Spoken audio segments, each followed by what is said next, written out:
Good evening and welcome to the September 5th Sustainability Commission meeting. Meetings are broadcast live on Glendale TV, viewable on Spectrum Cable and Channel 6 and AT&T UVerse Channel 99. Meetings are also streamed live in high definition on the city webpage, glendaleca.gov/live, on youtube.com/myglendale, and on Apple TV, Roku, Amazon Fire, iOS, and Android devices using a free app called Cablecast and choosing Glendale TV from the menu. Meetings are also archived on the city website for viewing anytime at glendaleca.gov/agendas.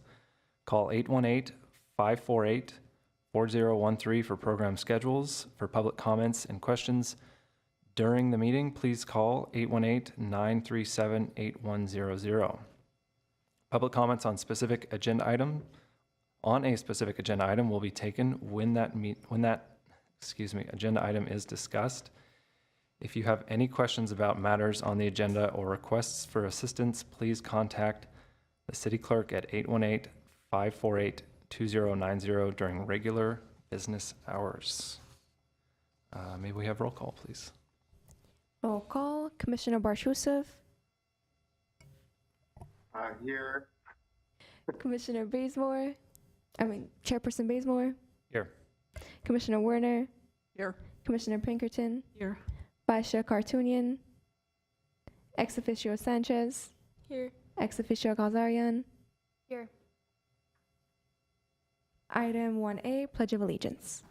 Okay. Please join me in the Pledge of Allegiance. Pledge allegiance to the flag of the United States of America and to the republic for which it stands, one nation, under God, indivisible, with liberty and justice for all.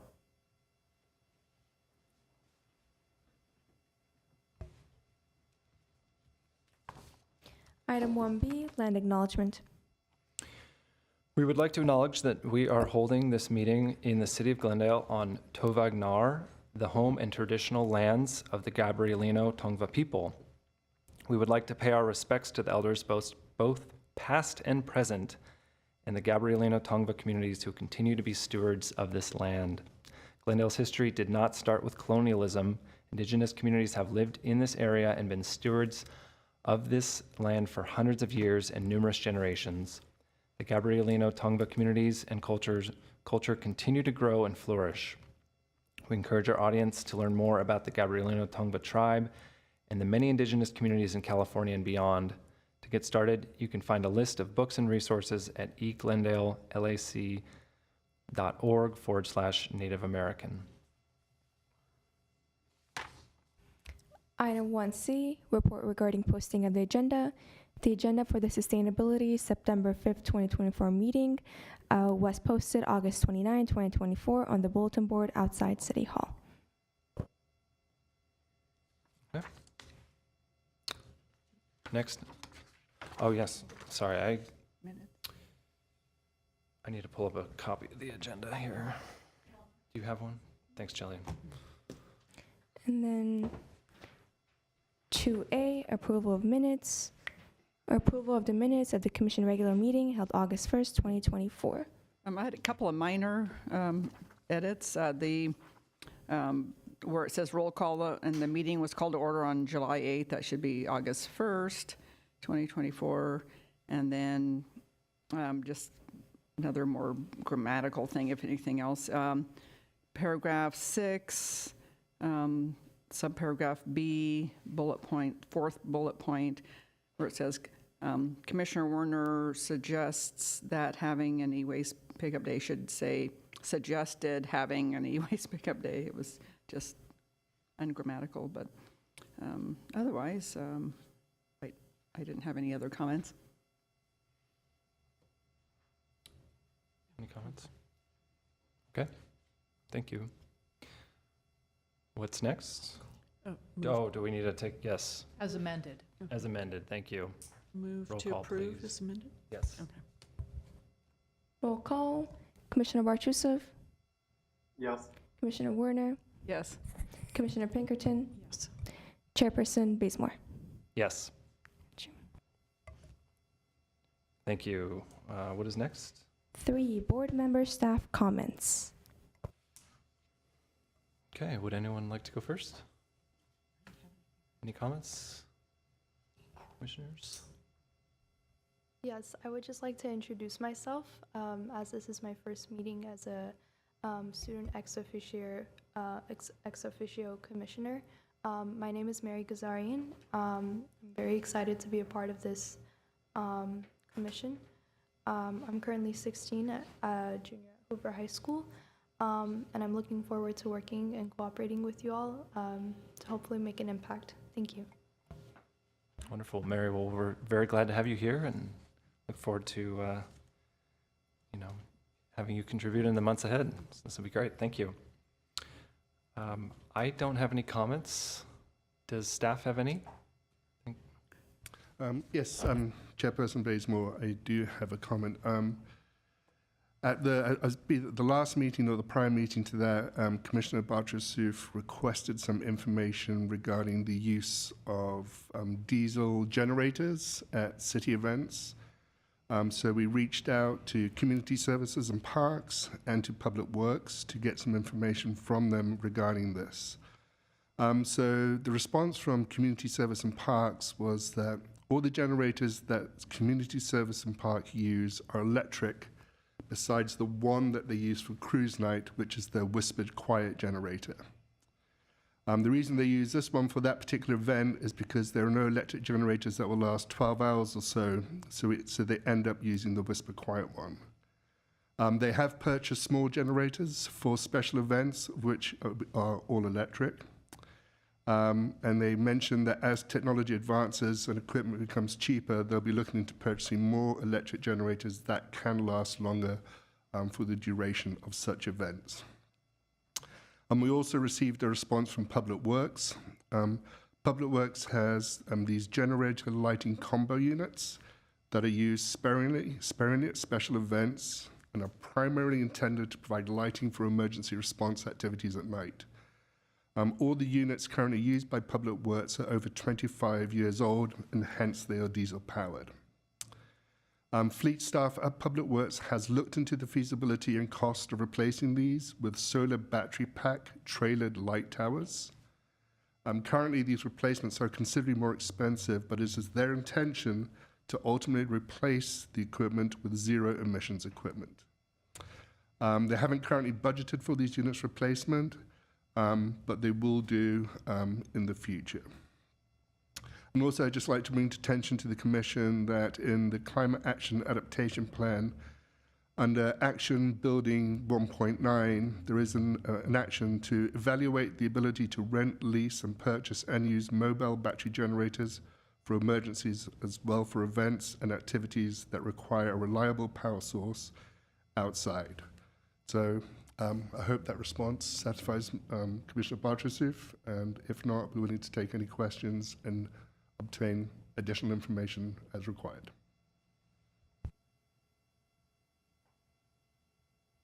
Thank you for that update. I was mostly curious about how a solution to this issue would be incorporated into the climate action plan, and it seems like that is being considered.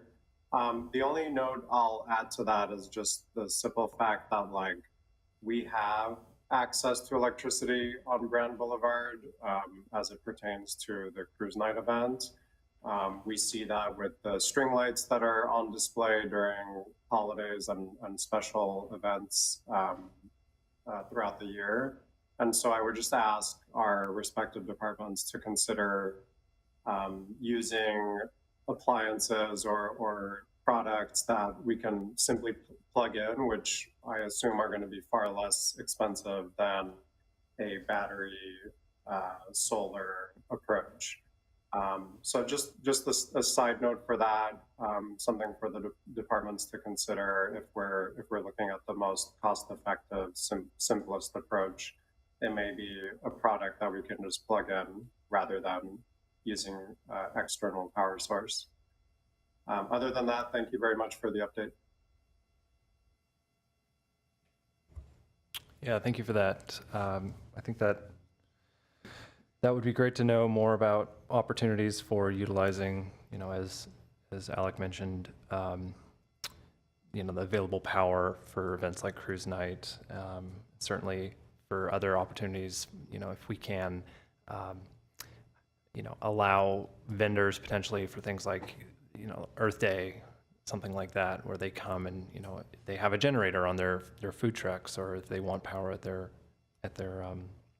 table or something. So, knowing that some of our city departments are using the electric batteries already, I think would be is great, and I would love to see those demonstrated somehow if they're in use out there. So, thank you. Any other updates? I just had a question, given that it's, we're in the middle of a heat wave. I was wondering if there are any cooling centers that have been deployed. I believe Community Service and Clerks has opened the cooling centres. I don't know where they are exactly, but we can find out and let you know. We'll find out right now. Give us a couple of minutes. Okay, thank you. Yeah, I think we've made a request. I believe that's on the tracker for this item to come back. So I believe, if I'm remembering correctly, so I would love to continue that conversation. I think at a future commission meeting. Yeah, one of our goals is to have 3 kind of sorted out cooling centers by 2030, which seems a little far away. I feel like Yeah. sooner would be better, especially since the heat waves aren't waiting for us to get organized on that. But Yeah. I would I'd be like to ask curious. Nora to respond. Oh, okay. Yes, so Parks has opened up the cooling centers and they've actually extended the hours of operation. So that includes the Adult Recreation Center, the Pacific Community Center, the Maple Park Community Center, and Spar Heights Community Center. So all the community centers operate as, for longer durations when there is an extended heat wave. And that's what Parks is doing right now. And our libraries also act as cooling centers during heat waves. So Parks is doing a press release with the list of all the locations and including libraries in those locations too, just so people are aware that they can escape the heat and go to those locations. Can I ask you a question? When they're operating facilities or operating as cooling centers, are they available to people on a 24-hour basis? Not 24-hour basis, but extended hours during extreme heat. Gotcha. Okay, thanks. Okay, thank you. Okay. What's next? Next is oral communications. Discussion is limited to items within the jurisdiction of the Sustainability Commission. Each speaker is allowed 5 minutes. Sustainability Commission members may question or respond to the speaker, but there will be no debate or decision.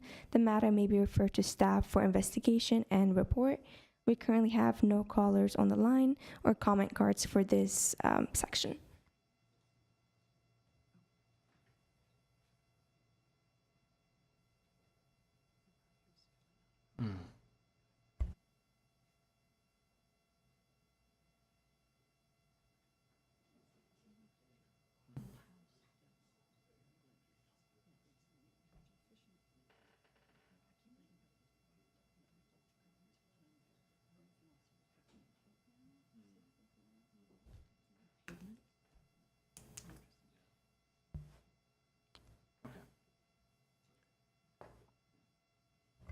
Next item, 5 action items. We currently have no action items.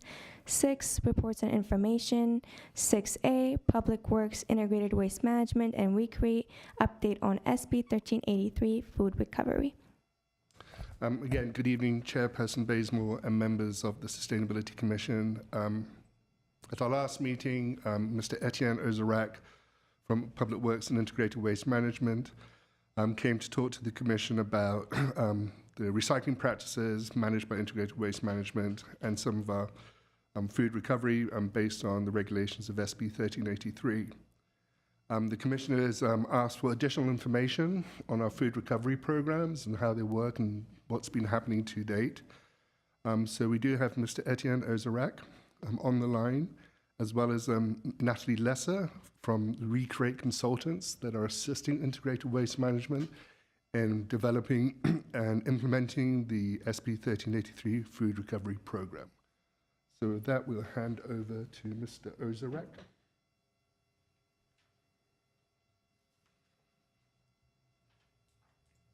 Etienne, can you hear us? Natalie, would you be able to step in? Yeah, I am available. It looks like we no longer have Etienne. So he had the first couple slides that I can cover.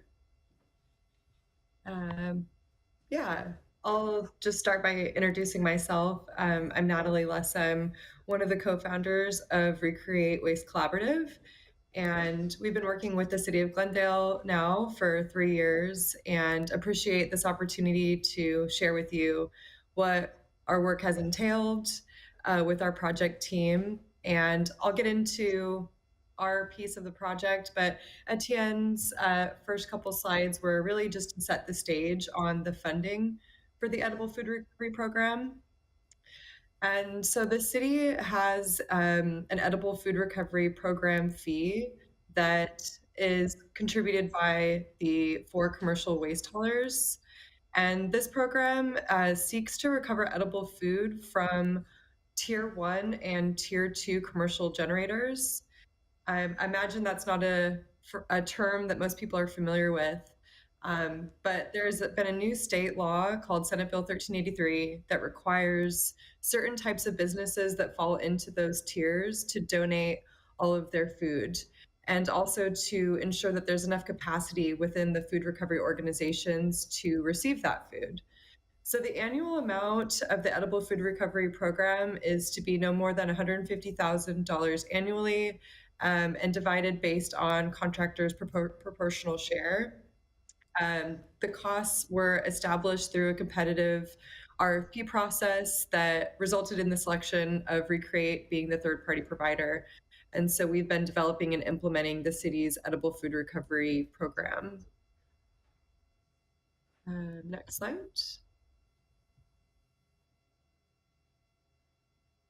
Great. So with that funding, we provided a scope of work that includes identifying who those Tier 1 and Tier 2 commercial edible food generators are. These are largely grocery stores, supermarkets, food distributors, hospitals, health facilities, the schools and restaurants, and a few others that meet different criteria established by the state. A large part of the scope of work is to identify and inspect the food recovery organizations as well. There are 7 located in Glendale that have their own requirements that they need to meet per SB 1383. So we inspect those annually.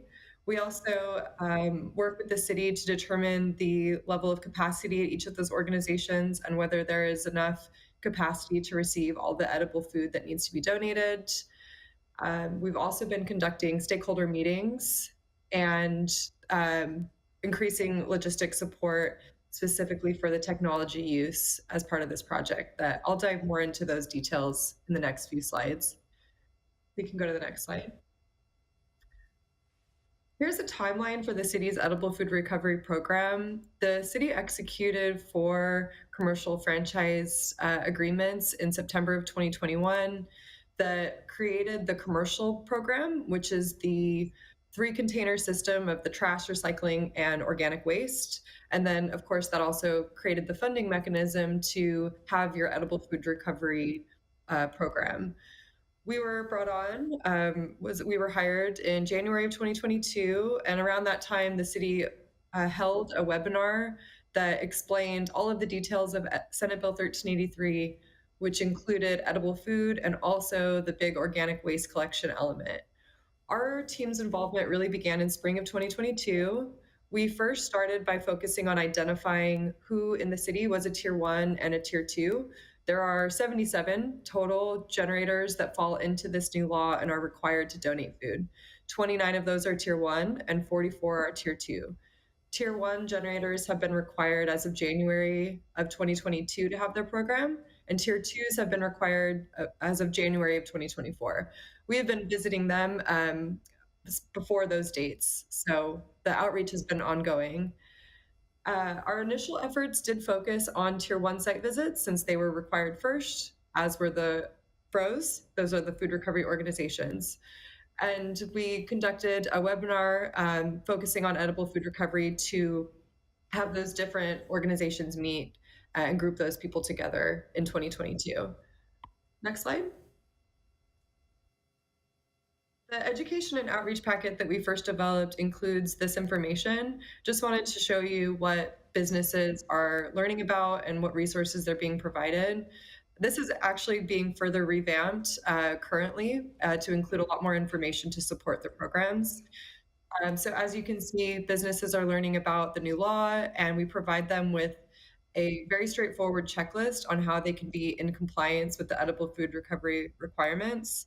They also receive information about proper food safety and how to donate food according to California Health and Safety Guidelines. And they receive information about Carrot, which is the free app that's available to them for making donations. Next slide. So the timeline continues into 2023. You can see here that we've been doing a lot of outreach. We've visited these businesses on many touch points. We started with the Tier 2s in 2023, meaning that the city got started a year early and is ahead of the game on visiting those Tier 2s.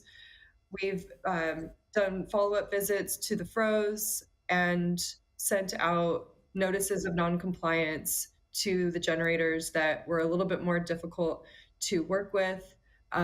Some of them have a hard time getting into compliance for a number of reasons, and some of them don't necessarily cooperate during inspections with being able to demonstrate their programs. So those notices have been very helpful.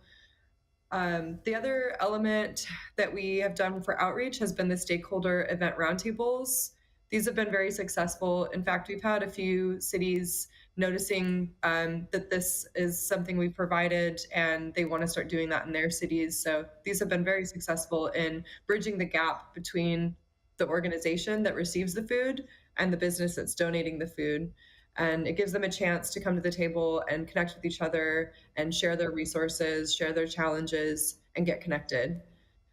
In September through November, we went back to Tier 2s to see if we were able to notice any progress, which we have been seeing the needle move on compliance, and conducted another stakeholder event.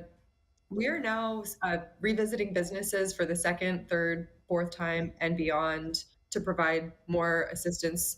We see a lot of staff turnover in the food industry.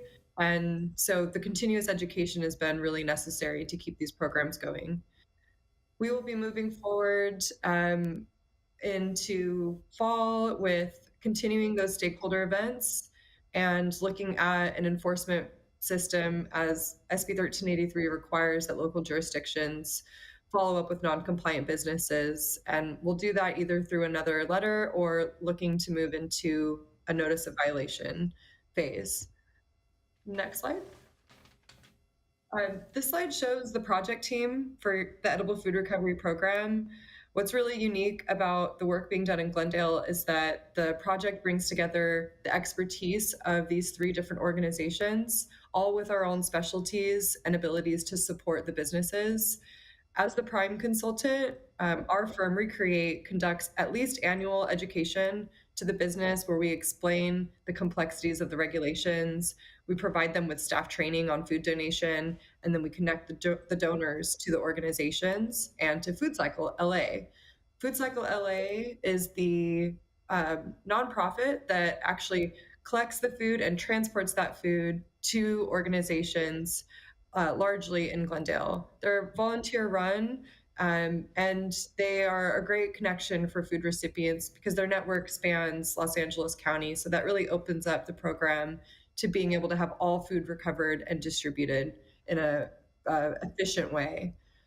And then lastly, we have Carrot, which is the digital option for food donation that all Tier 1s and Tier 2s have an account for and are trained on how to use.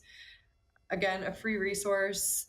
This is great for businesses that don't need the regularly scheduled pickups from Food Cycle and might have one-off donations. And it also provides all of the record keeping and reporting that's required under this new law to get them into compliance. And just last note on the team, we've had the same core team working in Glendale now for 3 years, which has been great. We've been able to develop good relationships with the businesses, and they're familiar with us. And by having the same people on the team, I think that's been helpful in establishing trust within the businesses. Okay, next slide. In addition to working with the Tier 1 and Tier 2 commercial edible food generators, we also work hand in hand with the 7 food recovery organizations in Glendale. We visit them first to understand their capabilities, especially as we move into this second phase of the Tier 2 food, which is largely prepared food. We visit them at least twice a year, and we even do volunteer hours, which you can see Kendra doing at one of the food pantries. And this really helps us to understand their program, their challenges, what support that they need, and it helps us to better connect them to the right edible food generator when we have that deep level of understanding. We also have done the webinars. We do a lot of one-on-one calls with the organizations to provide them with additional support. And the photo at the bottom is one of those stakeholder events that we're such big fans of. And the Froes are a huge asset to the city by having good relationships with them. Again, we do our best to connect them to the right business and hopefully have the organization feel really supported in taking on this new law.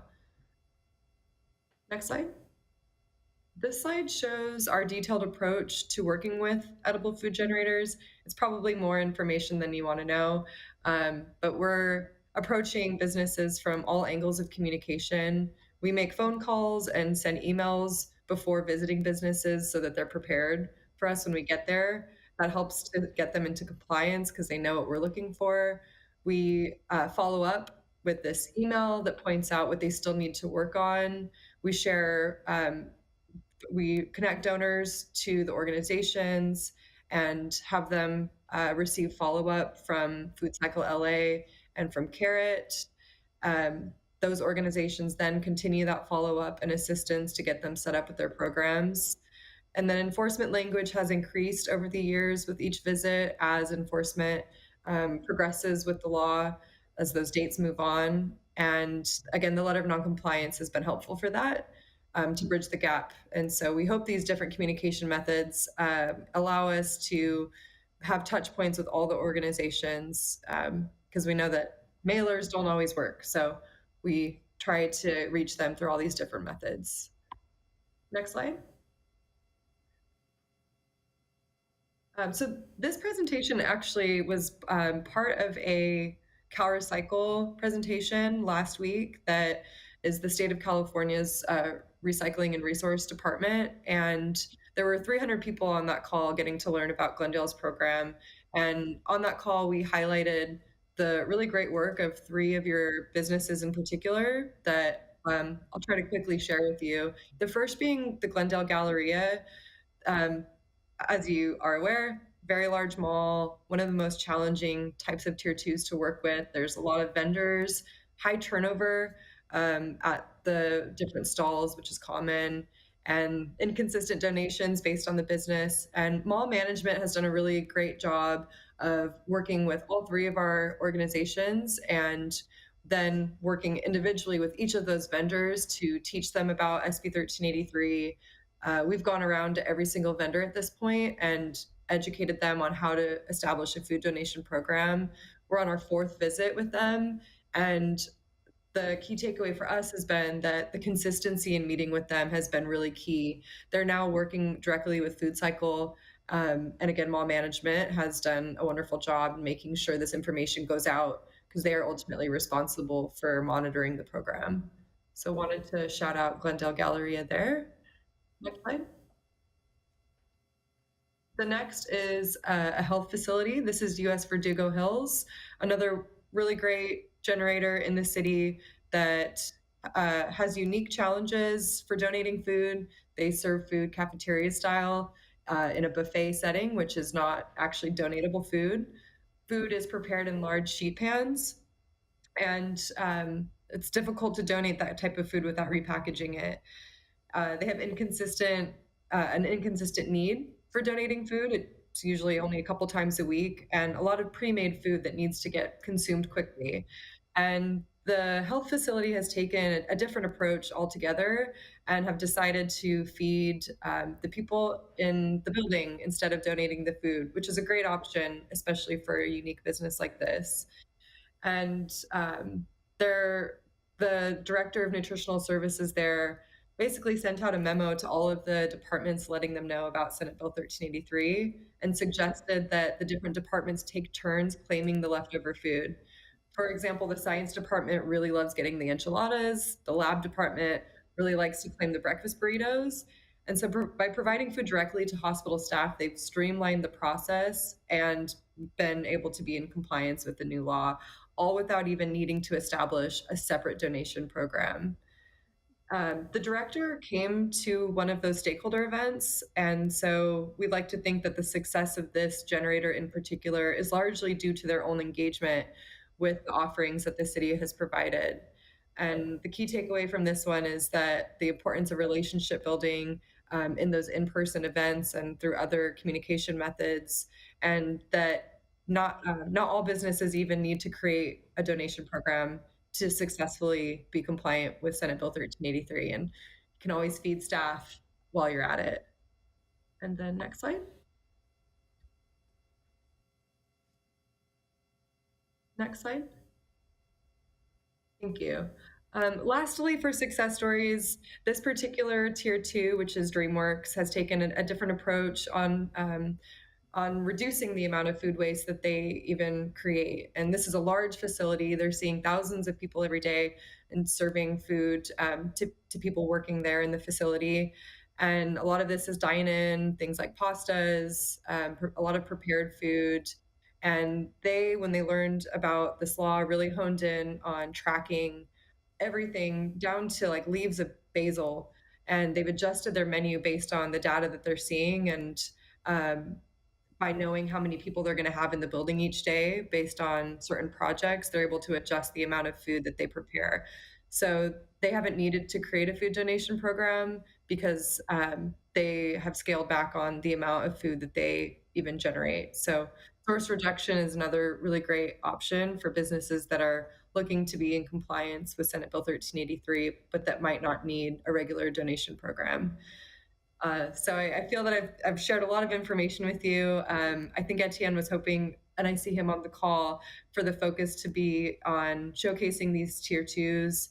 And I'm happy to answer any questions about the process that we use or any of the work we've done over the last 3 years. We're looking forward to continuing to work with these businesses over the next year and really connecting them with Food Cycle LA and Carrot moving forward now that the groundwork has really been laid. And the last slide just has contact information. And yeah, happy to answer any questions. And again, I see Etienne on, and so I'm not sure how much he heard or if he has anything to add.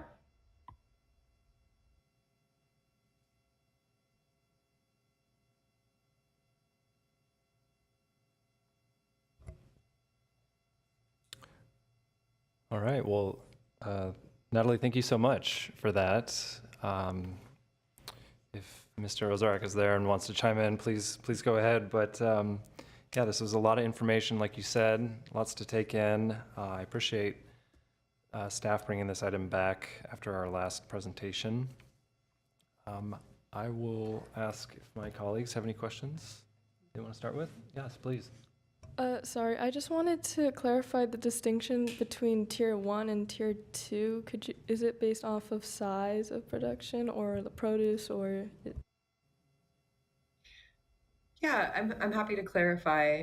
And these are definitions that the state established in the Senate Bill 1383 regulations.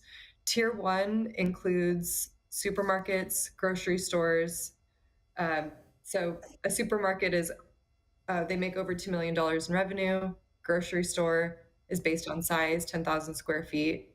Then you have wholesale food vendors, food distributors, and food service providers. So they were required as of January 2022. And then tier 2 is a whole different set of businesses. These are hospitals over 100 beds, hotels over 250 rooms, schools. We have restaurants over 5,000 square feet or 250 seats. We have state agencies, non-local entities, large venues, which the mall is actually a large venue. That's any venue that sees over 2,000 attendees per day. And then large events, which would be 2,000 attendees per day for ticketed events. Thank you. I was thinking that it might help to have a slide with some of these like acronyms and definitions in them, because I was wondering what some of the things were myself, and you know, that would just help the public be able to digest the information when it's being presented. Okay. Absolutely. And I realized that you, I wasn't aware of if you had had any prior knowledge about SB 1383 or received any presentations. So yes, I can see how that would have been helpful. It's a lot of information.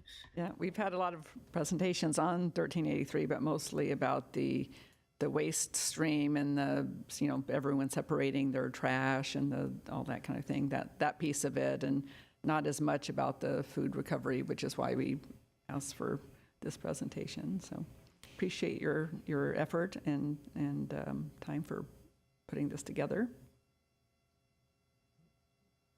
A couple quick comments and questions. I'm working on 1383 internally at City of LA, not external, not with Tier 1, Tier 2, but inside the city's own operations. So great presentation. Looks like some really, really good work is going on. Yes, good luck with the prepared food rescue. I'll really be curious to hear back how that goes, because I know that that's one of the most difficult things. Non-perishables, the most easy. Produce to me is, you know, second, but the prepared food is really difficult just because time constraints and storage. What you mentioned about DreamWorks, how they've adjusted their menus, I've seen that at some downtown LA restaurants where they're moving more toward prepare on order, so they don't have a surplus. I mandated that for community events held in Los Angeles, and that might be something the city wants to look into, that you, of course, cannot throw away surplus edible food at a community event now in Los Angeles, but what we do is require them to either pack it out, give it away free, or offer the food at a significantly discounted price just prior to the end of an event, so they won't have leftovers, was the goal with that. And then one thing I would really love the city to consider, I've been bugging building safety about this for years in LA, we've got to look at our building codes to help promote reusables and help build the infrastructure for rescuing food. We need, especially in high-rises, malls, airports, facilities like that. If you want to get away from disposable foodware, for one thing, you need storage space, you need dishwashing facilities. But for surplus food, you've got to come up with some centralized approach where you've got refrigerators to hold your surplus leftovers overnight if necessary, because sometimes food rescue groups, I'm going to be working with Food Cycle very quickly, and trying to get through the security process to get them into City Hall for an evening event is onerous. I mean, it seems like such a silly thing.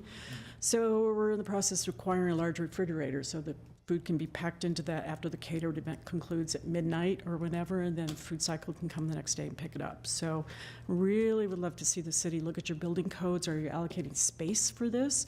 I hear complaints from restaurants all the time, we can't do reusables, we have no storage space, we don't have dishwashers, we don't have enough sinks. But space for extra refrigerators would be great. One thing the city might want to consider, if you want to do, one thing I've requested money to purchase to-go foodware like foil pans, lidded foil pans, to provide those to the generators, the surplus food generators, because a lot of the caterers in particular are saying that's a cost that they were not prepared to, to support. So for the first year of our pilot, we're going to be providing all the caterers that have events on city property with to-go containers, so they don't have to. So great job. This sounds really impressive. Please tell Allison I said hello. I haven't run across her in a couple of years, but thank you very much. Sounds like really good work.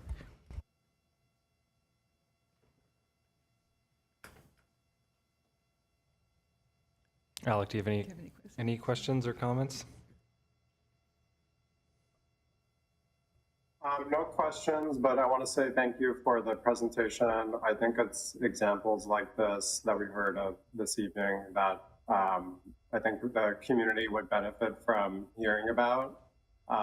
So I know we've gotten really creative with the way that we use social media as a city and as the sustainability office and other departments. Maybe we could do like a short video or spotlight, highlight the various ways that we're able to tackle this issue. So I love what I heard today.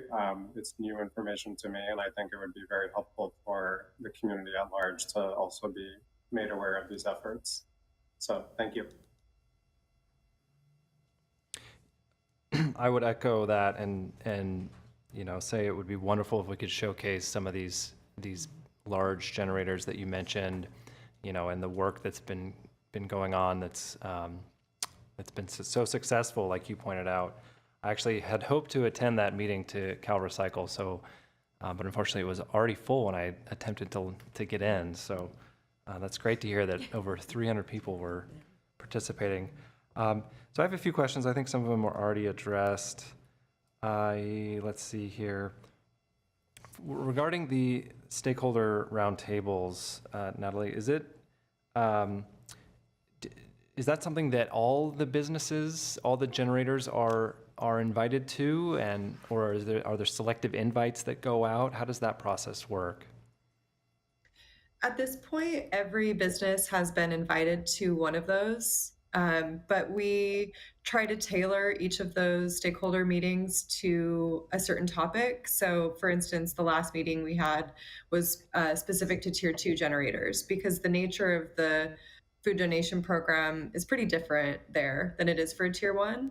So we tried to tailor those for, Tier 1s are for one of the meetings, Tier 2 is for another. We had another one just for organizations. So, but they are open to all businesses to attend. So, and again, we'll be doing those quarterly moving forward. So open to suggestions, and yeah, we try to get as many people to show up for those as we can. The ones that we held have all been in person, and we're going to try something new this round and do virtual to see if we can get an even higher turnout. Excellent. I think that might be something, even if possible, to witness, or at least, go and sit in the back just to see how that works. That would be really fascinating to learn about. Regarding the non-compliance, I mean, I'm curious to know what is the trend? What are you seeing in terms of progress? Is it still really slow going, and we're at the very beginning phase still, or are you seeing a pretty marked increase over the quarters in improvement? Yeah, it's a great question, and I can start by sharing the criteria that a business has to achieve to be considered compliant. There's 3 big ones. The first one is, are they donating the maximum amount of edible food, meaning no edible food is getting thrown away? I think that's probably the most important one. And we're seeing progress there, especially as businesses learn more and more about what is actually donatable and they're getting connected to the organizations. The second one is contracts. They have to have a contract on file and be able to show that contract to demonstrate that they have a program. And the third is record keeping. And the record keeping is pretty specific. The toughest part is they have to track by weight all the food that they donate. So there's a number of reasons why a business might be in compliance or might not be in compliance. I think the slowest moving aspect that we have is with large corporations that are a little bit beyond the purview of what we can do within the city, because these are really corporations run at the regional level, and corporate policies sometimes don't allow for all food to be donated. For instance, a grocery store might not donate eggs because they have a policy on not donating eggs. And if they don't donate all edible food, then they're not considered compliant. So I don't think we have very many egregious offenders where we're not seeing large amounts of edible food being disposed of at this point. It's like these unfortunate small instances of, oh, this one item is still not getting recovered, or they don't know where to locate the contract, or not all record keeping is being met. So little pieces like that. And Carrot is amazing for being in compliance with all of that. So we continue to encourage businesses to use that as their tool. So yeah, we're seeing a positive trend. The high turnover in staff is a challenge. Oftentimes information doesn't get shared to the next person. So that's kind of another reason that we see it fluctuating. But yeah, I'm happy to say that we are not seeing large amounts of edible food showing up in the trash or compost, which I think is the biggest goal of the legislation is no edible being thrown away. So Excellent. Okay. Thank you. At the beginning, I'm not recalling which slide, it was maybe your first one. There was a number cited that you gave, I think it was about 100,000. What was that for, or 150,000? Was that, what I'm getting at here is I'm wondering if there are goals. Yeah, there it is. So what was this number again? I don't see it on my slide, but I believe it's the very first one that says dedicated funding. And- The fee, sorry, in the second paragraph. And Etienne would be able to better speak to this, but my understanding is that the Edible Food Recovery Program funding is not to exceed 150,000 annually, and that the contractors pay a proportional share based on the number of accounts that they have in their zones. Like that's how that pot is divided. But for our scope of work in the Edible Food Recovery Outreach and Implementation Program, is not to exceed the 150,000. I see, okay. That's how the haulers support the food recovery. This is coming from the haulers, I'm sorry, okay. And it's funding simply the work that you're doing, is that right? Yes. Okay, okay. Project team-wide, Food Cycle LA and Carrot included. Got it, okay, thank you. So is there any fee for the restaurants or grocery stores or what have you? No fee at all for them to participate whatsoever. Carrot is provided to them free of charge, and same for the organizations that are looking to receive more food. They all get set up with the Carrot account, and that means that they can access more food donations. And then same thing with Food Cycle LA. Food Cycle is providing that amazing service of picking up the food and transporting that food, and that is being provided free of charge to the business. So no cost to the business for donating food. In fact, it's a tax write-off for them. Great. Well, I'm glad to hear that our restaurants are struggling enough these days. So I'm glad that it doesn't come with an additional cost. Absolutely. And I think it's actually encouraged some businesses to take a deeper look at their food practices. And we've seen businesses realizing cost savings by being more aware of their overproduction of food, which is a positive impact that we didn't predict before, but it's good for the businesses. Okay, well, I think that's all of my questions. I think maybe the last comment would be that it would be nice as a part of this, when we're presented on this again in the future, or if it's highlighted in the cap, it'd be nice to see any kind of metrics, various metrics that are, CO2. well, certainly CO2 emissions maybe, but just understanding kind of the overall pie of the froze, I think as you put it, for Glendale, and like where we are and kind of how many we've gotten into compliance, and just kind of understanding the picture as a whole. It would be amazing to know, I guess, just out of curiosity, kind of what the total value of all that food is that's being donated. I'd just be curious to know. I don't know what value that would give, but kind of seeing if that's beginning to trend downwards potentially. As you cited with DreamWorks, in that situation, simply reducing the quantity that you're purchasing, the quantity that you're preparing, trying to understand if businesses are starting to make those changes that you mentioned they did, and simply making less. So anyways, just wanting maybe some of those metrics, they might be fun to have on a slide or two. So one piece of feedback there. Yeah, I think that's all. Any other comments or questions? Just two quick that prompted me. We use a metric of 1.2 pounds per meal in LA, so you can translate all your pounds of rescue food into meals if you want. I've also seen 1.5 used.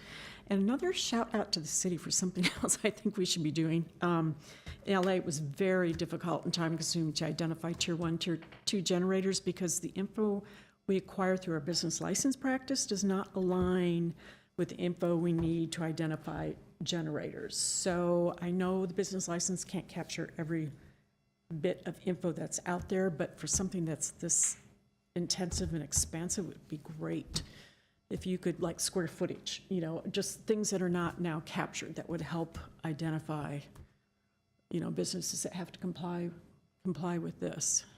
Yeah. Thanks.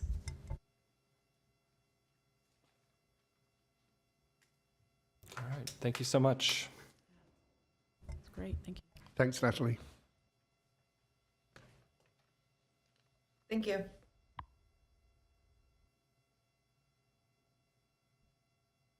All right, what's next? Alrighty, item 6B, Los Angeles Regional Collaborative for Climate Action and Sustainability. Yes, Chairman Bazemore, Chairperson Bazemore, sorry. I think the Commission wants to know what regional actors there are around in the region that focus on sustainability and help cities and jurisdictions improve their sustainability performance. We are proud to be a supporter of the Los Angeles Regional Collaborative. And today we have Erin Bergen, who just recently joined the organization a couple of weeks ago. And she is the Director of Special Initiatives at LARC. And the Commission was specifically interested in heat issues associated with what's happening in LA. So Erin's going to discuss that, and I'll let her introduce herself and take it away. Hello, I'm Erin Berggren. I am a climate resilience specialist and currently as the Director of Special Initiatives at the LA Regional Collaborative for Climate Action and Sustainability, which I know is a mouthful, so we call it LARC. I primarily am working on our extreme heat programs. We have 3 major initiatives on extreme heat that I'm going to talk to you about today. So, where do I point this? Okay. There we go. All right. So LARC is housed at UCLA. We are a project of the Center for Sustainable Communities in the Institute of Environment and Sustainability. And our mission is to support policymakers, climate planners, stakeholders throughout the region to build links and improve our sort of regional outcomes and regional resilience when it comes to climate change. One of the biggest challenges for climate action in the LA metro region is the fact that we are a mosaic of jurisdictions and municipalities and institutions. And our goal is to bring all of these stakeholders together to try and overcome some of those regional challenges and some of the complexity that can get in the way of better climate outcomes. We also help our members. Glendale, City of Glendale is a network supporter of LARC. And as such, you are one of the members that we are trying to help maximize limited resources, increase access to grant funding from the state and other funders, and have sort of a more cohesive planning experience with other regional actors. So several of the municipalities in the LA metro region are network supporters. Our network is growing. We also have the consultants who both make the climate plans and implement them. We have academic institutions other than UCLA, USC, some of the other schools in the region. And so we work as a bridge both between sort of decision makers in the region and also as a bridge between science and policy.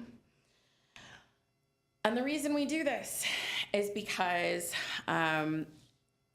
we are likely to have 10 times as many annual heat waves in the LA metro region by 2035, which I I'm in my 40s. I feel like 2035 is so far away. It's actually not. It's horrifyingly close. It's a little over a decade. And this is the example of the kind of tool that our partners and the people we work with at UCLA are working on. This was in collaboration with the Public Health Alliance of Southern California. We also work with the LA County Department of Health. And this particularly is showing you a range of indicators for potential health outcomes related to extreme heat in the LA region. We also have another mapping tool, UCLA Heat Maps, also produced by the Luskin Center for Innovation, which we work with very closely. It's a sort of, it's an academic policy think tank type of thing. And we are actually working with the state to build a tool that combines a lot of the information that's in these two different maps that I showed you. And I mean, one of the challenges working with people is to drive home the fact that extreme heat is the deadliest of all natural hazards. And I say natural in quotation marks because I also come from disaster studies, and disasters aren't really natural. Anyway, rabbit hole. But heat is extremely deadly. It also causes an enormous amount of stress on our healthcare system due to illness, which is poorly quantified and poorly tracked because heat illnesses tend to be classified as other forms of harm. And the impacts are also extremely unequal based on not just census tract, but even block by block and building by building. This makes it a really challenging thing to plan for. And this is the kind of thing that LARC really gets its teeth into. For example, neighborhoods in South Los Angeles send an additional 20 to 30 people every day of extreme heat. And we already know that the impacts across the entire Los Angeles region are really severe. Talking about Glendale, I had one of our staffers pull the statistics for the past 12 months, not including the current heat wave. Sorry, this was done a week ago. And obviously we've had more extreme heat days since then because that's the fun world we live in now. So for the past 12 months, just in Glendale alone, there have been 53 days over 90 degrees Fahrenheit. That is about 7 weeks over 90 degrees. You've also had 2 days over 100 degrees, more now, thanks this week. However, the reason that we have these maps on our slides is because they help us to realize that about 20 years from now, within that 2035 to 2046 estimate, you'll be going to 90 days over 90 degrees. That is 3 full months over 90 degrees in Glendale. And the estimate is 13 and a half days over 100 degrees. Keep in mind, these are averages. They are a statistical estimate. Any given year could certainly be worse, hopefully better, but very much the likelihood of being worse. So it's not just that heat is a significant challenge now, it's a growing challenge, it's a trend. What we've got on our plate right now in terms of the extreme heat wave is producing approximately 1,500 heat-related additional ER admissions in Los Angeles County. This is an opportunity for us to learn what we're doing well, learn what we're not doing well, and plan for the future, because this isn't going away, it's just getting worse. LARC is working with our partners to increase just public awareness of heat as a disaster, heat as a threat, heat as a risk. So we have a social media campaign that we have been running for the past couple of years. We're now partnering with the Department of Public Health to get Department of Health approved messaging on all of our social media content. And we produce weekly posts throughout the heat season, which in Southern California is about 4 months long. We also produce everything bilingually. I'll show you an example of this. We have printable flyers and collaterals that are being left door to door through our newest initiative. And can be used by any of our partners for health promotion purposes. We also have a bus advertisement. So our message about staying safe in the heat is driving around LA right now. And I saw it on the way in. I was driving, so I couldn't take a picture, but I felt very proud. We also, in terms of our distribution network just for the social media campaign, we have 80 entities, including local governments, NGOs, academic institutions, signed up as distribution partners. Everybody's on an email list. When we post new information, we notify our partners to let them know it's up, but also we've provided everybody with access to a Google Drive of all of the social media content, as well as a content calendar and a hashtag HeatSafeLA. So we have had some really good success spreading the word that heat is not just a pain in the butt, it's a huge health risk. And it can be deadly for you and your loved ones. So if you search on Instagram or Facebook for HeatSafeLA, you'll find our content. You can also go to laregionalcollaborative.com/heat, and you will find all of our heat resources. So this is an example of the beginning of the summer, where we just start alerting people to the risk. We also have basic tips about physical health risks and how to stay safe in extreme heat. And again, all of this is developed with the LA County Department of Health because we want to make sure that we are reaching audiences and not, first of all, not saying the wrong thing, but also have a good coherent message with all of our different partner organizations, with all of these health organizations that we're working with. A lot of people don't realize how dangerous things can be until it's too late. So some of our tips include sort of really low cost things that you can do to cool your house, to improve your own sort of bodily response to heat.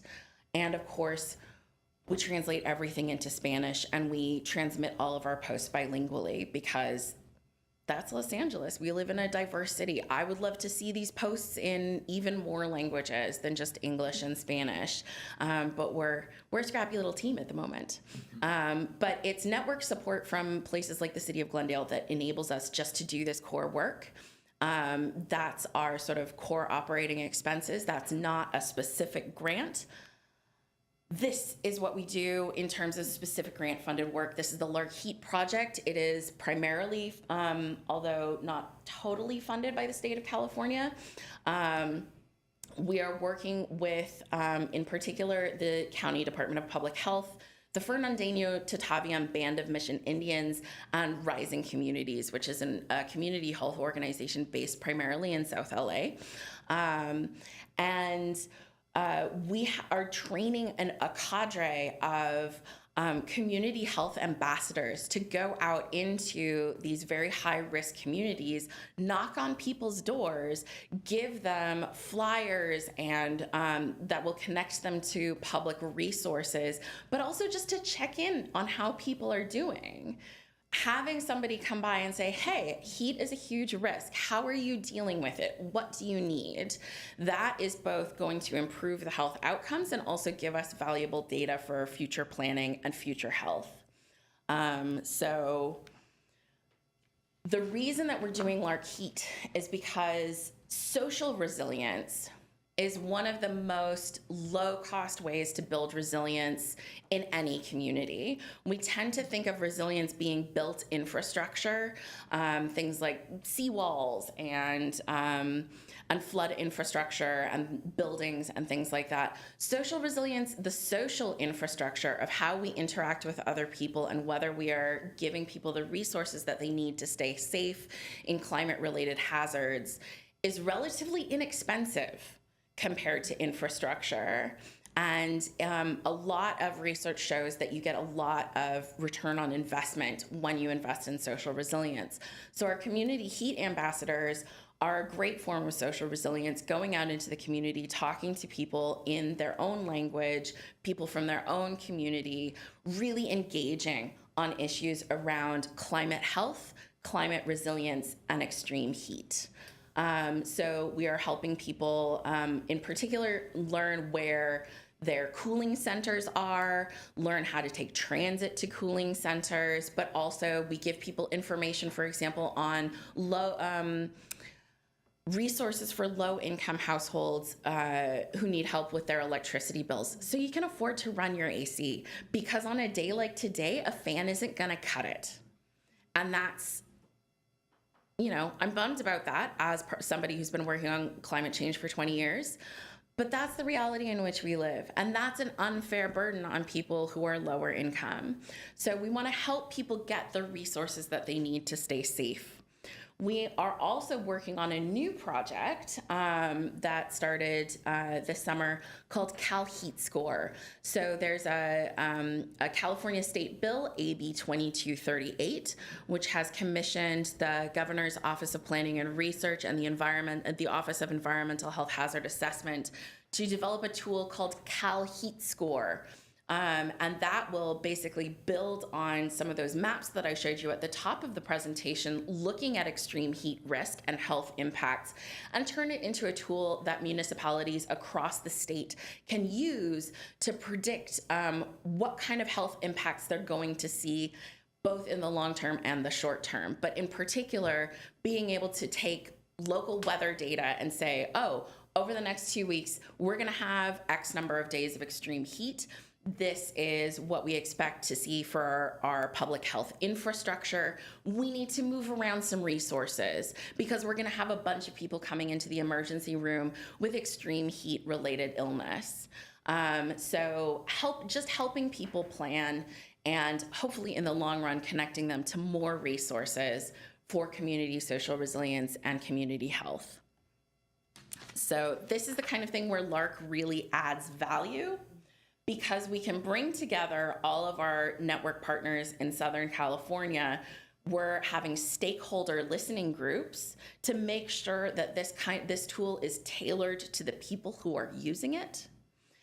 And we can also connect the policymakers and the nerds like myself at UCLA, who like to build maps and read journal articles. As you can tell, that is my native landscape, in addition to Los Angeles. So Glendale is one of our network members, and we are hoping that in the sort of Q&A session after this presentation, you might be able to give me some information on how we can promote Heat Safe LA, the social media campaign in Glendale. Are there things that we could be doing and ways that we could be working with you for the next heat season to make sure that these messages reach more people? If you've got ideas about who should be in our user cohorts for Cal Heat Score, either general ideas about who might use a tool predicting heat impacts on health, or specific people in Glendale who we should be contacting as we form these user groups. And just generally, we want to know how we can help your sustainability work, because we're really grateful to you here at the City of Glendale for supporting us. I am grateful to the Sustainability Commission itself for inviting me to come and speak and be able to speak to yourselves and also your audience about what LARC is doing. And yeah, what you're part of our network, we want to help you make use of the resources that you have and build climate resilience and connect to more people across the region. Thank you. Wonderful.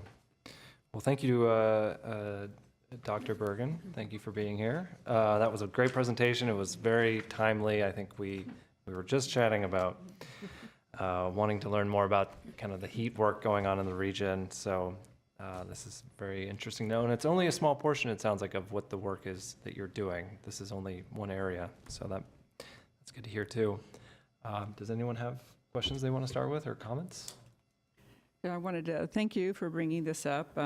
As we speak, there are 5 power outages in Glendale right now, including in my neighborhood. Most of them are in South Glendale, where the least advantaged people live. And we've built up the city so much that we're just really stressing our infrastructure, and it's been a struggle to provide electricity during heat waves like this. So I've lived in Glendale almost 40 years, and it's just gotten worse. We used to never hear about blackouts, and now they're unfortunately becoming more and more common. So it's good to have these resources. So this same part of the city is also underserved by libraries and community centers. So that makes it that much more difficult because they don't really have anywhere to go. So we have one pocket library that 20 people might be able to fit in. So, and it's closed way more than it's open, and so we're just really struggling with that here. So, and that same area is also underserved with trees to provide shade. So you can't even go outside and sit under a tree. So it's a serious problem. And thank you for the work that you're doing to help address it.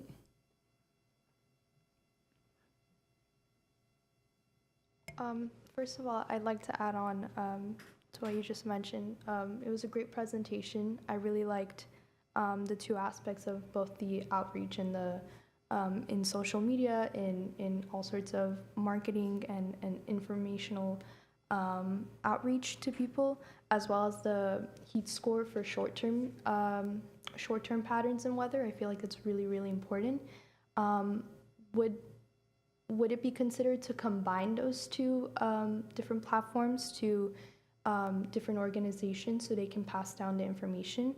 So, for example, if the heat score program is more improved upon and affirmed, would it be considered as something that would be given to schools or organizations or libraries or communities to then pass on those social media posts to the people within those communities and organizations? Is that something how it works? Absolutely. Yeah. So Cal Heat Score is being developed by the state for the entire state of California.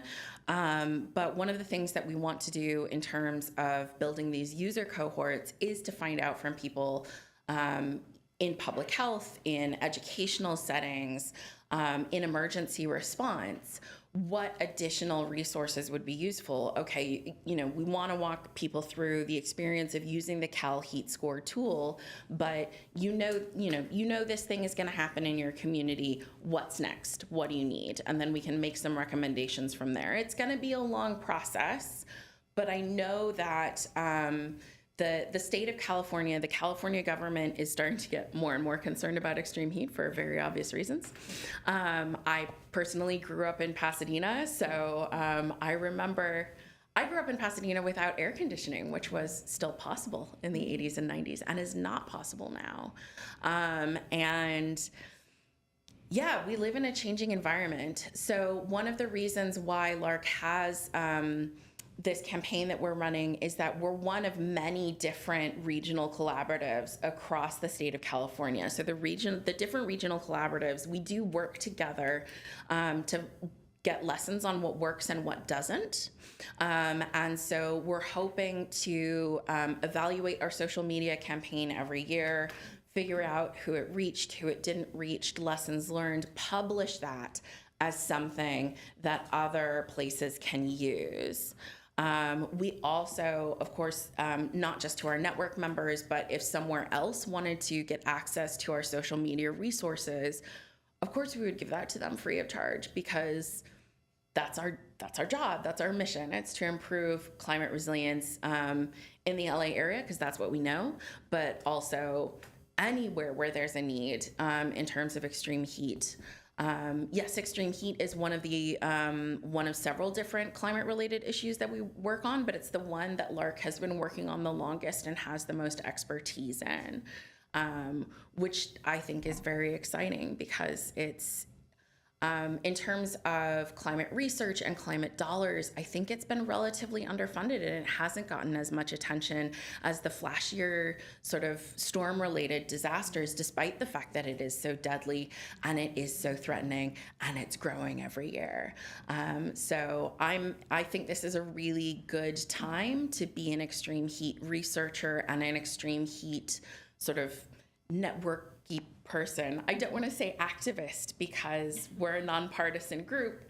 We're activists in terms of climate resilience and bringing people together. That's what we do. But yes, there's absolutely growing opportunities and there are funding sources. And I'm going to email David with some ideas about funding sources based just on the comments that I've heard so far.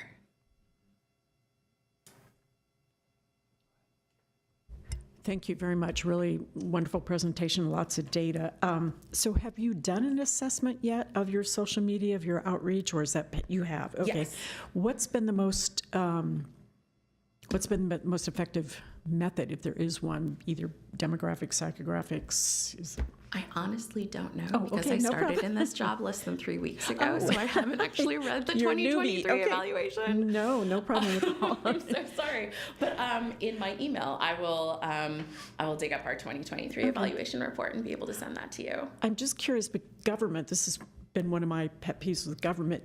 We don't budget for outreach the way that private companies, of course, because we don't generate revenues the same way, so we can't do it. But I think we've got to get a lot more savvy about it. I mean, I look at some of the usage stats for LA, websites such. It's in the hundreds in a city of 4 million. So I'm just wondering, it seems like a project possibly for this commissioner with our ex officios. It would be interesting to survey council members for ideas for stakeholders they would suggest to come together and say, how do you reach your community? Whether it's religious organizations, schools, I think, are an obvious partner.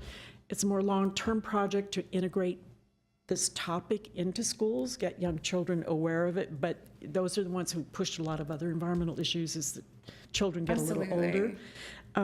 One thing, Amber Alerts, are there heat alerts going on like Amber Alerts? Because I certainly pay attention to those. It's a different system. Okay. I think the barrier to entry, so you can get heat alerts through the wireless alert system, like an Amber Alert.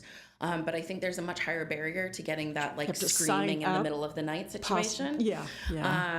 But so I'm not sure about City of Glendale.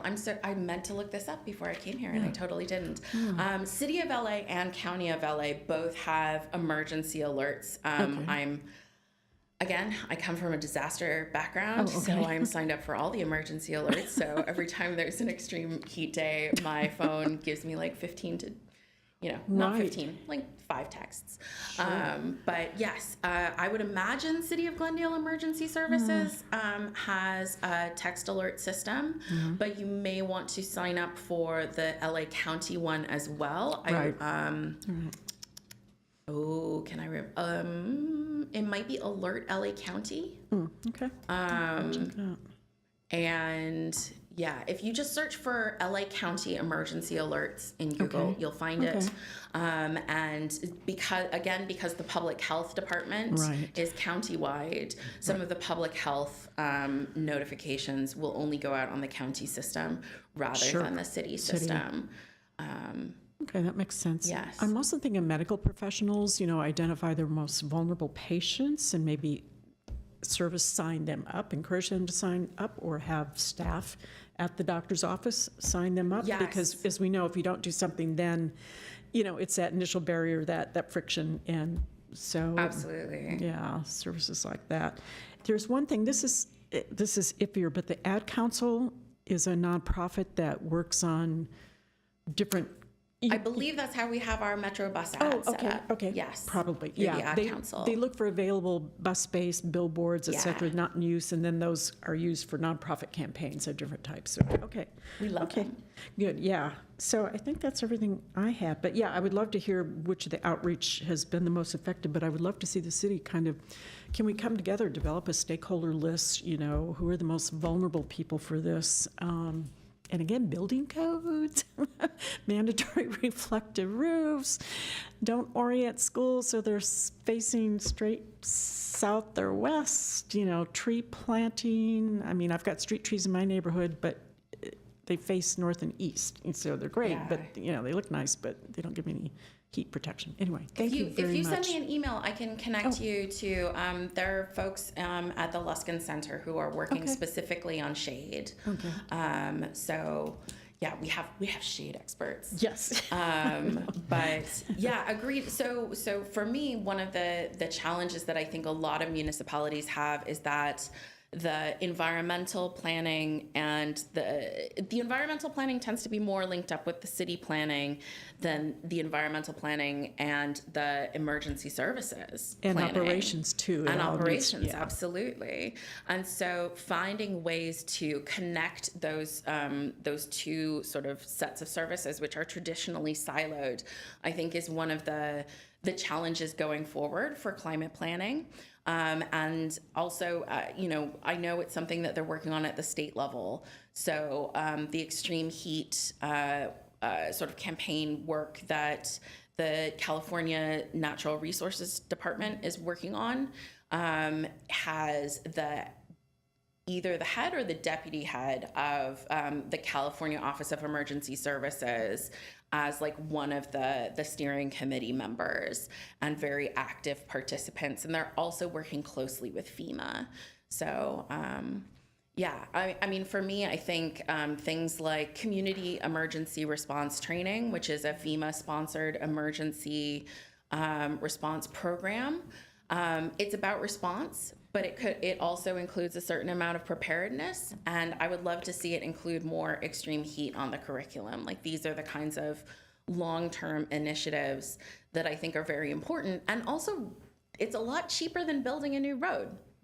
So a lot of so to a certain extent, the policy coordination is less straightforward than building new infrastructure, but it's also a lot cheaper. So I think we need to be looking at both paths.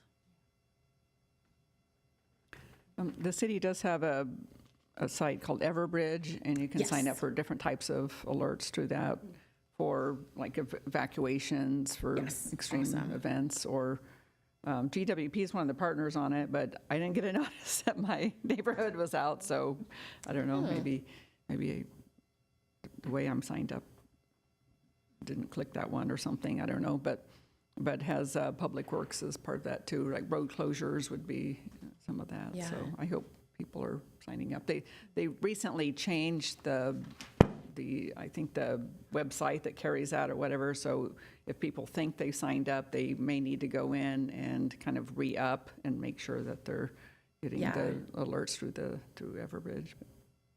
And it's also really useful for things like wildfires, landslides,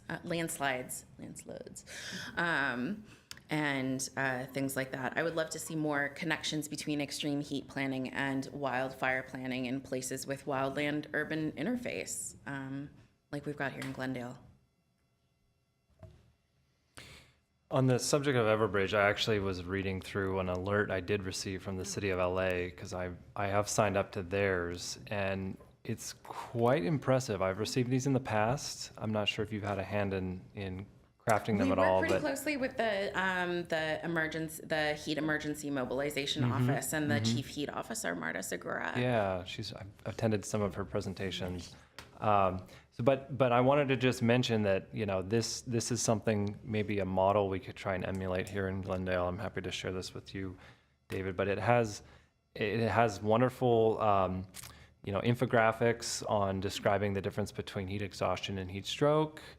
It has it in both Spanish and English. It talks about. They've got a lot more. They've got really good multilingual resources, specifically CMO. Okay. Yeah. Right.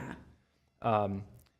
And anyways, and there's a 311, of course, in LA that you can call for help, and they mentioned that. There's the Cool Spots LA app, which I think is a similar looking app that I've seen that's to what you produce, but that I believe identifies cool spots throughout the city. So, this would be something I would really love to see Glendale put together.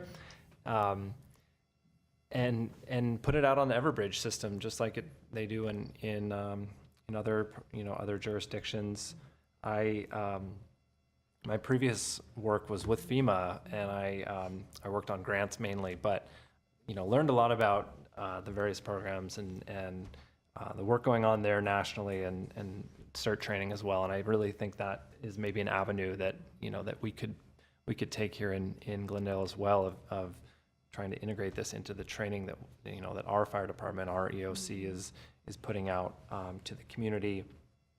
On the mention of FEMA, though, I'm curious to hear what your thoughts are on designating heat events as potentially federally designated, disasters. It's something I've heard mentioned before. And Yes. I think there are costs and benefits. I think it can be, currently it's very challenging. So I know that the state of California has tried to get 2 different heat events declared as official natural disasters. So if you're unfamiliar with federal disaster policy, there's something called the Stafford Act. And in order for states to access federal funding for disaster response, you have to have a federal disaster declaration, and you have to apply for it, and FEMA doesn't have to grant it.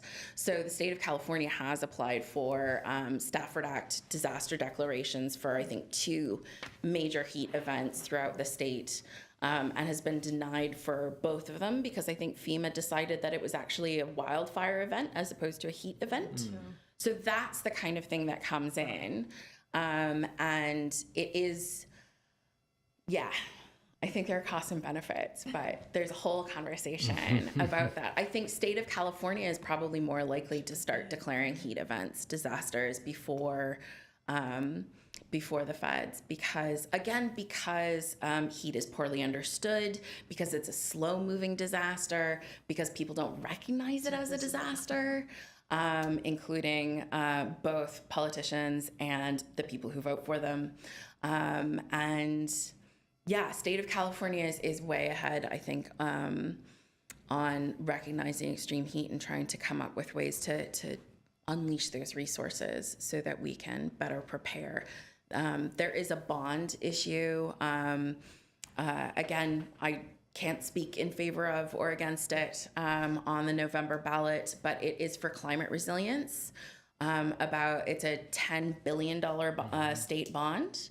About half of the money, I think, is going to the Department of Water Resources, and then the other half is going towards an array of climate resilience organizations.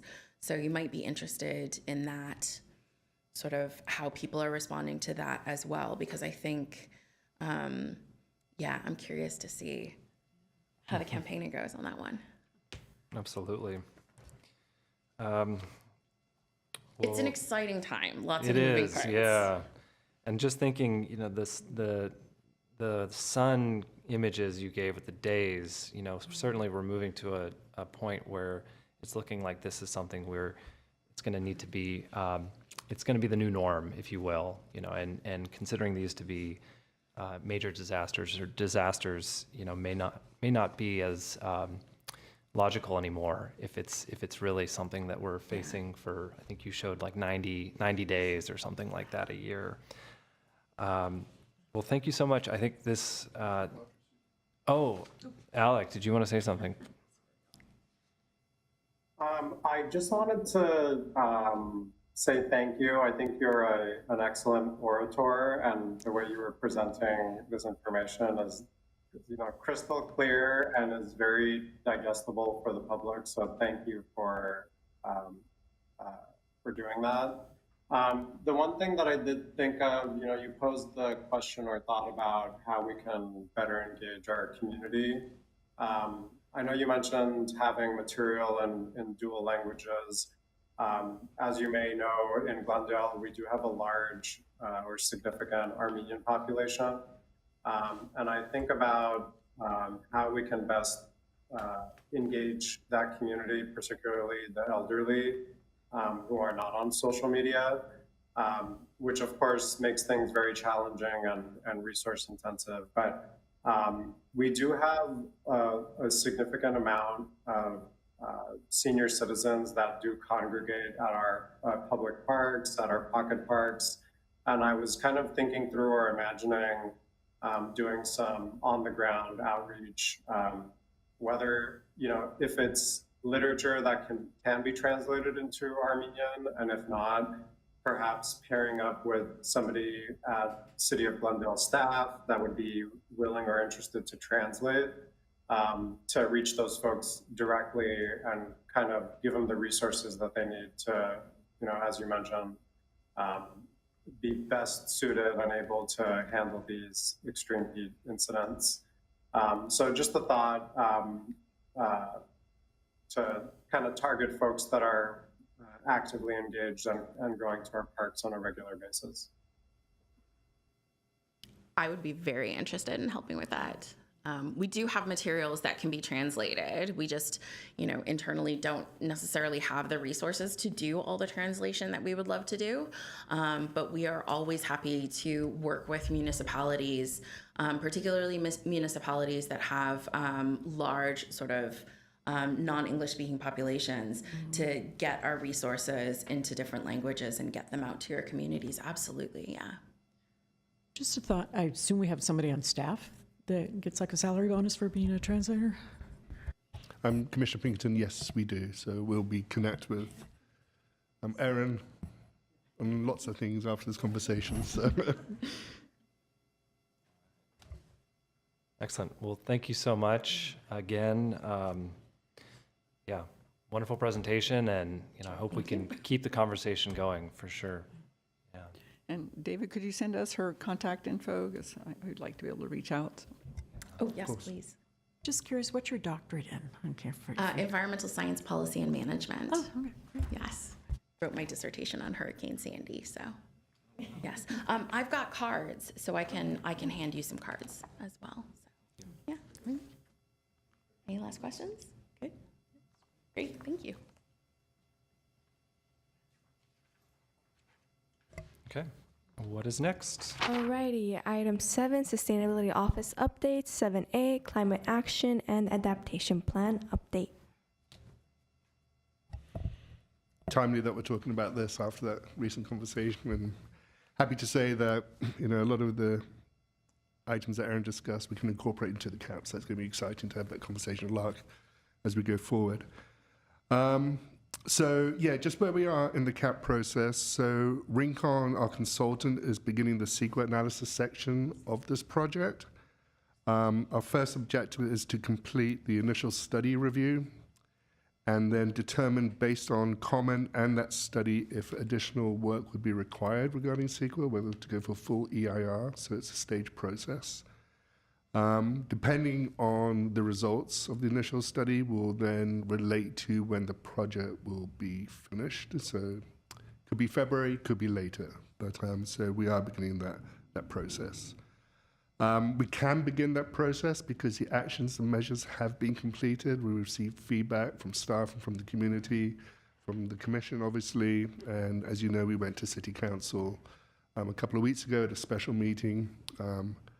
They did provide some feedback, but unfortunately the building electrification discussion took the bulk of the time. So we are reaching out to council members and asking them to provide us comment that we can respond to in regards to the actions and measures, but generally they cannot be changed at this point as we begin to move into the CEQA analysis. Regarding the CAP and outreach, as we've learned today from both presentations, the importance of outreach from city projects. We are going to continue, and it was interesting that Recreate talked about roundtables because we're going to adopt that same approach, reaching out to different communities. So initially the business community and then other communities going forward, now that the actions and measures have been defined, so we can garner that support within our community and really understand if there's any real objections in our community and be able to have those discussions with members of our community about that. As I said, based on the CEQA process, we hope to wrap up in February, but again, we may have to extend that. And we estimate now that this project is 60% complete. So once we finish the CEQA analysis again, that will ramp it up. Rincon need to work on the CAP Dash, which is the outward-facing information that will help people see how far how effectively we are implementing different measures of the CAP. And we're also in the process of engaging other institutions and businesses out there that specialize in CAP communications, specialize in helping cities obtain data for future greenhouse gas inventories and everything. So we're trying to make sure that all that infrastructure is in place. So as Rincon begins to lead this project to the city, we have the infrastructure to continue this project and effectively implement the CAP. So we're excited to begin the planning phase in terms of implementation planning. So when the CAP does wrap up, we're not going to be sitting there twiddling our thumbs. We're going to have to say, okay, these are the next things that we're going to be doing now. And we're excited to start putting together an internal CAP team with representatives from every department. And those representatives will be the conduits between our office and the different departments to make sure that they're implementing their measures. If they have any issues in implementing their measures, we can try and troubleshoot with them through that process. And then again, working with departments in terms of budgeting for the CAP measures and everything, and then obviously having those discussions with City Council as we go forward. Hopefully the CAP will be adopted. Our aim is for it to be adopted by City Council, and we're going to, as I say, make sure we have the community support and everything to make that a decision that City Council is comfortable with. So that is our update on the CAP. Okay. Thank you, David. We do have one comment card. Shane Lee. So you have 3 minutes. Okay. Please. Give me 1 second, please.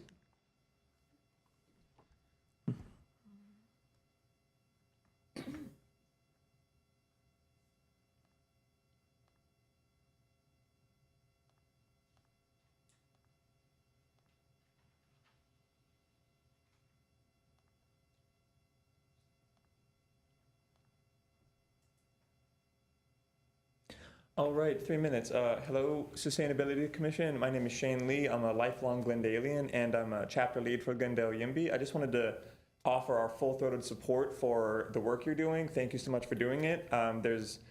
Sustainability and housing policy are interconnected, and I wanted to offer my full-throated support for the climate action plan. And I wanted to just talk about ways in which Glendale YIMBY can work with you all to achieve specifically the housing aspects of the plan. A lot of the land use changes I think are really great. YIMBY, it stands for Yes in My Backyard. So one of the many reasons that YIMBY support building more housing is because it's good for the environment. It's great when we have an amenity and there's a lot of housing next to it so that people can simply walk or bike to that amenity. There's a lot of parts of the climate action plan that we think are great. Eliminating parking mandates, which I forget which one it is, but there is a discussion about eliminating parking mandates. That's great. We fully support that. Parking mandates don't make sense. They mandate car dependency, which is bad for people who don't have access to cars, who are too poor to afford cars. They're also a violation of private property rights. There's a million reasons why parking mandates are bad.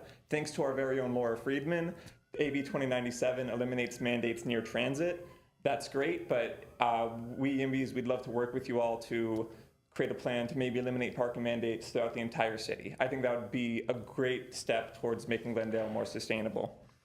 Additionally, there were some land use aspects that I support, maybe making it or mandating ministerial approval to any project that has green transportation, or excuse me, any apartment that has green technology in it, if it's reusing its water or if it's a certain percent affordable, those projects that are good for the environment, especially if it's an apartment near public transit, those should be fast-tracked because we want people living near bike lanes. We want people living adjacent to bus stops and transit and public parks so that they can access those amenities without having to drive there. I mean, for example, I still live near Duke-Mason Park. I drove to this meeting. If I could find an affordable rental unit in downtown Glendale, I totally would have walked here or biked here or taken the bus here. And so I just wanted to offer the full-throated support of YIMBY, Glendale YIMBY, to the Sustainability Commission. I know that we just built like a really cool, or we approved a really cool bike lane along La Crescenta Avenue. I was at that meeting. That's fantastic. But what I also want to address is a lot of the housing along that bike lane is like a lot of single-family homes, which means that it might not be accessible for people who don't want that type of housing or who can't afford that type of housing. I, for one, could not afford to buy any of the houses within a half mile of that bike lane. And so I think part of building sustainable transportation is making it accessible. Oh, thank you so much. I'll be here if you want to talk to me. Thank you so much. All right. Do we have any callers? No callers on the line. Okay. Great. Well, again, David, thank you for the update. I was curious, regarding the implementation phase, what is that? I guess, what does that look like? Can you speak a little bit more about, I know you're in the planning for the implementation phase, but like, where do we go to next from once this plan is approved? So we're still working with Rincon on actually designing the implementation program, but it's going to be focused around budgeting. So they've already developed a funding matrix for us, so identifying grants, fees, and everything that can support the different initiatives of the plan. So that's one key component of it. A nexus with other local projects and regional projects such as LARC, and seeing what regional support we can get around projects. And then there is the internal capacity and developing that internal infrastructure, working with the different departments as they go through the budgeting processes, how they're going to pick up these CAP projects and everything, incorporate those into those budgeting processes. And that's why, as we've developed the CAP, we've developed it in those phases. And phase one, as you will know, is some projects that are already currently underway, so it's just supporting those initiatives, beginning to show those win-wins to the council and to the commissions. And as we develop that institutional capacity and that confidence in the CAP, that will hopefully, as we move into phase two, phase three, which is going to take a lot more work, that confidence will help support the allocation of resources to the implementation of the CAP. So it's a big project, it's a long project, but any feedback and information from the Commission on how we can effectively implement a project of this size, we'll be grateful to listen to and take that feedback. So on that note, is there going to be an opportunity, like, I'm curious to know what is the kind of check-in with this commission, kind of the updates to this commission look like going forward? Sure. I mean, so independent of Rincon, we can come to the Commission with the internal implementation plan, how we're going to get this CAP to work, and we'll be happy to do that and get the Commission's comments on that plan. It's not going to be immediate. It'll be... Okay. Anyone else? Just one quick question. What kind of response to date have you gotten from other city departments when you're talking about them having to allocate resources, staff for implementation? So throughout this process, we have, from the very, very beginning, from asking departments to provide information for the greenhouse gas inventory, so the data, that's when we started the engagement with those departments. We've been really cognizant of every time we've looked at the actions and measures to make sure the departments are aware of those and confident with those. We did 2 all-day meetings with different departments. As we've gotten closer, we got closer to the finalizing the CAP, there was like a little realization maybe in some of the departments. It's like, okay, this is very serious. This is a serious project, serious work. So we had to have more in-depth and maybe truthful conversations with the different departments, but we've had those and we understand that we're going to continue to have those. Departments have a lot of pull on what they need to achieve from different constituents, from different priorities of the city. So we are taking the approach that, for example, you may be investing in technology, whatever, in a new fleet. So we're not asking to invest in a fleet plus a green fleet.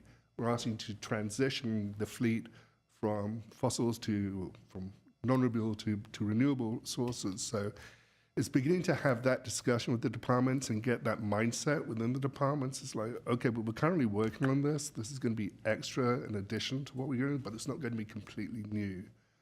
So hopefully those conversations will bear fruitful over the next couple of months as we will work with them on the implementation plan too. And that's where we're going to have to really continue to get their buy-in and get their support.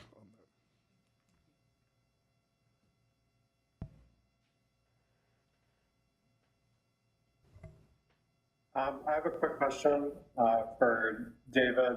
David, could you remind us on the public when the budget process begins? And then if you're able to disclose when, like the deadline, internal deadline for city departments to submit their budget requests?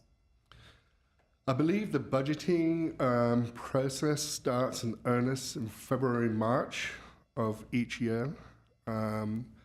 So depending on the CEQA analysis of this, if we wrap up in February, we may be able to begin to have those discussions with the different departments in February 2025.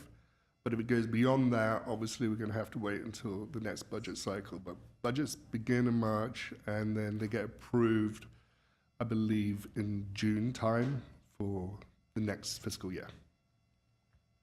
Okay, so and March is when the study sessions are? Yes, the public yeah, study session. correct. Great, okay, thank you.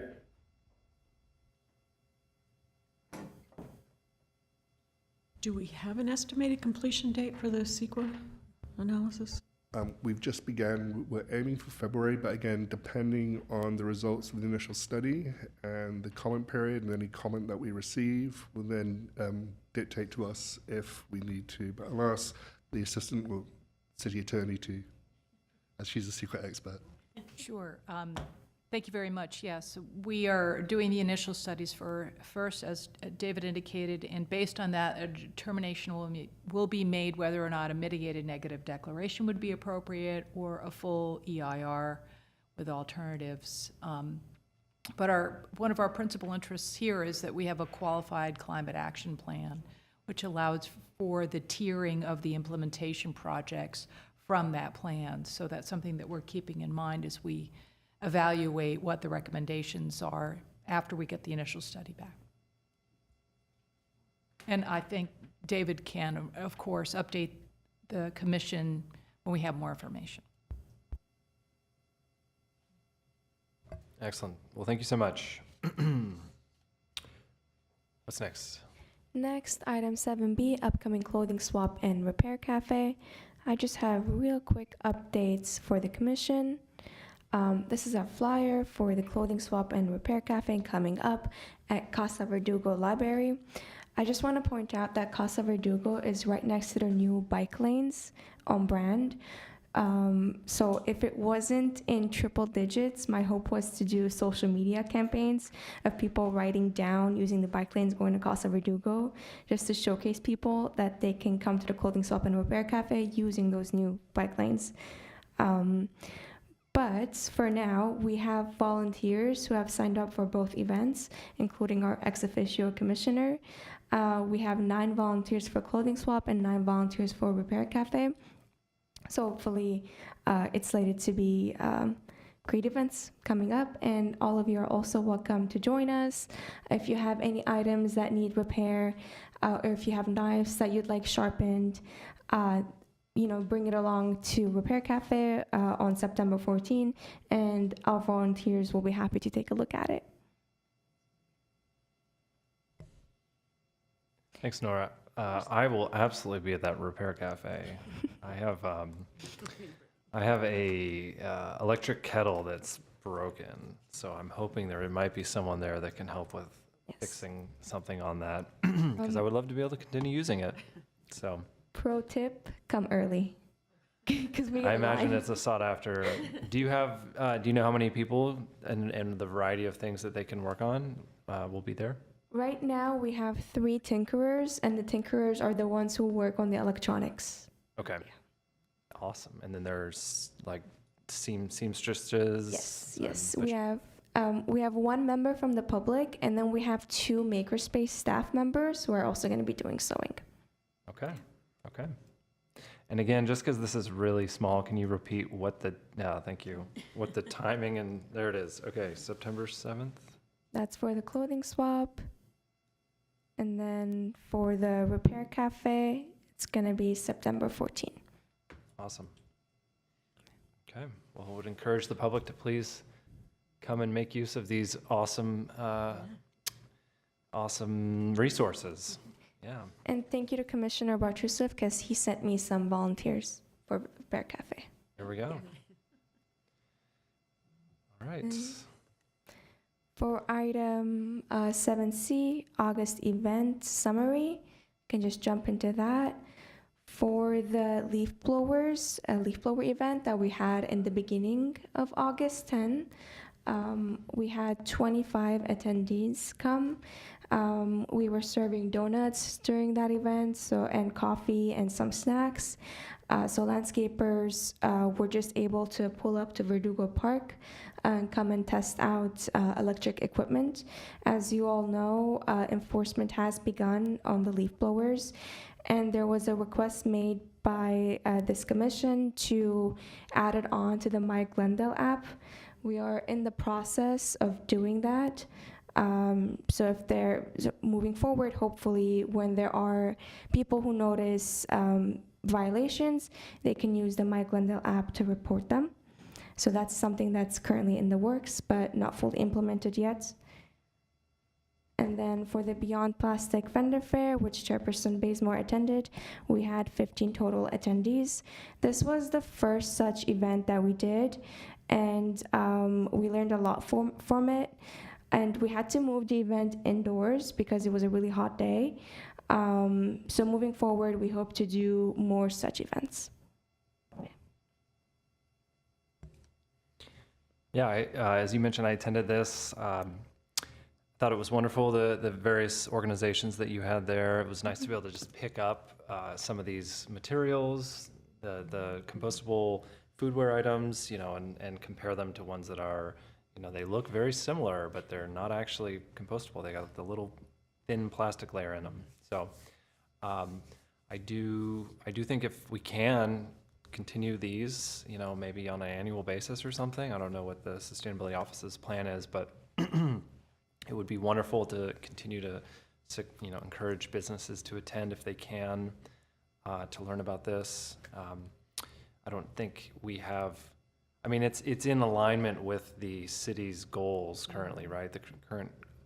I've lost track of where we are with the ordinances. Maybe David, you can remind us, but yes, if you wouldn't mind, please. Of course, yes. So we have currently on the books, we have the disposable accessories upon request ordinance. So if you want a straw or sleeve, essentially you have to ask for it.